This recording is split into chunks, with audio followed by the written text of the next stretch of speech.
So yesterday we had the English Premier League.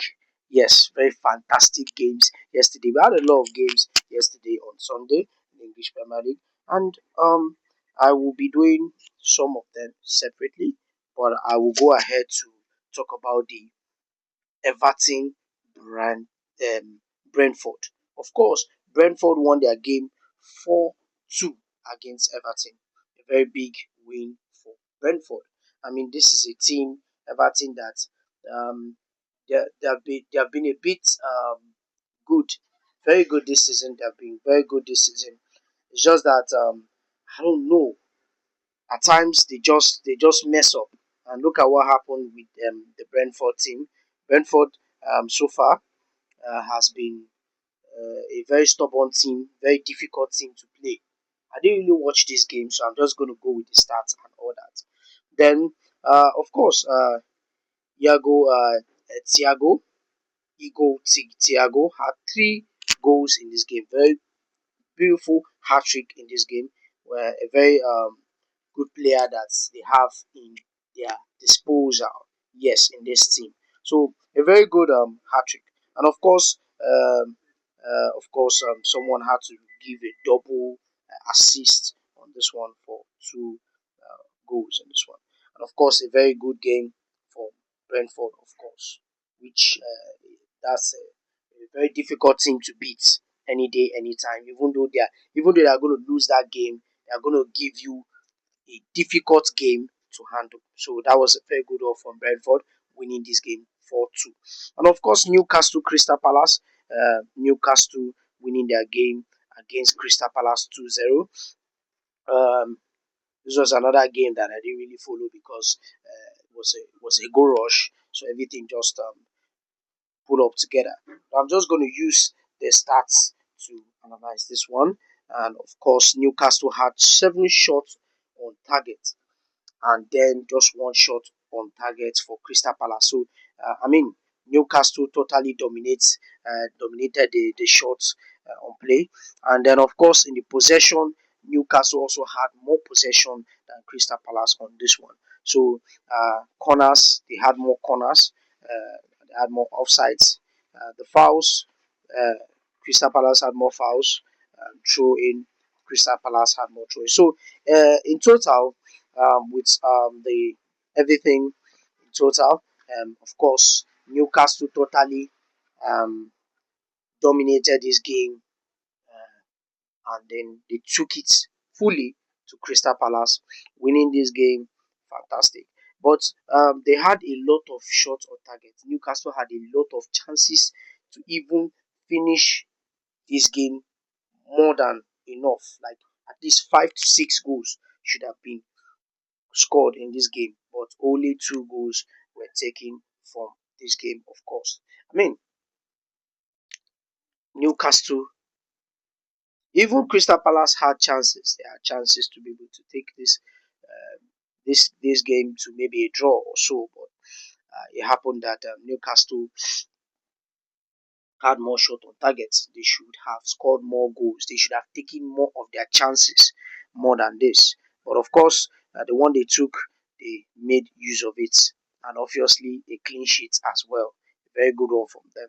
And then, in the Tottenham Sunderland, this was a 1-1 game.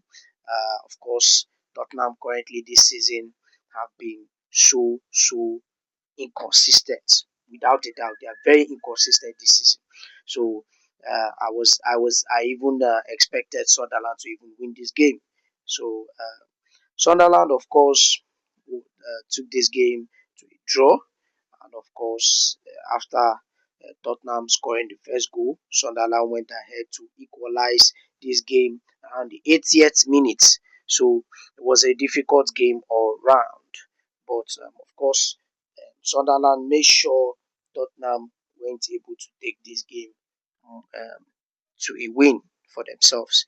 They had to take a share of the spoil.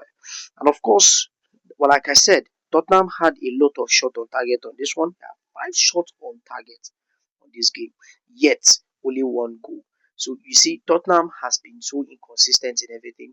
They have they have had so many chances in different games and yet they don't take them. So the inconsistency still followed them to this game. And of course, they were lucky enough to even draw the game. Yes, they were lucky enough to even draw the game because Sunderland weren't even creating more chances on this one. They weren't other even clinical with the little chances they had. So I didn't mean they did. I mean, Tottenham, of course, wouldn't have seen anything to even take home for this. So it's a balanced game at the end, and then it just ended up a 1-1 draw, which is not a bad result. Then, of course, the Fulham Liverpool game. This one ended 2-2. Of course, a game where Fulham Liverpool played their all. Fulham were already, of course, one goal ahead in this game at the early moments of the game, around 17th minute, of course, with a goal from Harry Wilson. And of course, later Florian Wirtz, of course, scored the equalizer to make it 1-1 around the 57th minute, which of course Cody Gakpo later scored the second goal. So Cody Gakpo is currently back from the injury and he starred in this game. He also got a yellow card later around the 90 plus 5th minute, of course. And then, of course, Wolverhampton, Fulham decided not to allow this game to go uh, as a full 3 points for Liverpool. They decided to share the points with Liverpool. So it's a 2-2 that ended up this game. And then, of course, we well know how all these things go down. Of course, possession. Liverpool had more possession than Fulham, without a doubt. That's not even arguable. And of course, in the two teams, they didn't create more chances. So they were good with their chances. They had only two shots on target each, and they both scored their goal. So this is not a game that had much chances. They didn't create more chances in this game. They didn't have much chances. So this was a balanced game at the end, and both teams deserved to share the points. Apart from possession that Liverpool had, I believe this is a balanced game in a way. So I mean, they they just the game ended up. In fact, there was some point that was it was just some end to end, ball going down and all that. And at the end, whatever it is, the game just needed to end this 2-2. It was a balanced game, so um, it was just if there was any of them that went ahead to win this game, it should if there should be somebody that should have went ahead to win this game, it should be none of them because both of them put in their all into this game and they both deserve something from it. So the points being shared from both of them is okay and fine. That is it. Peace out.